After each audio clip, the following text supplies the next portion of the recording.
tayo. Papansin nyo na ito, traffic masyado. So what's up mga idol? Musta kayo dyan? Bakit? Kung haba ang traffic mga idol. Diba? Sobrang haba ang traffic.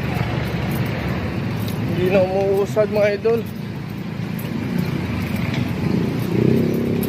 Yan. Kahit sa Malolos mga idol, sobrang traffic. Hindi kang patay mga idol. Kagaling. Ayan, traffic mga idol. Ano yung asyukan si traffic mga idol, oh.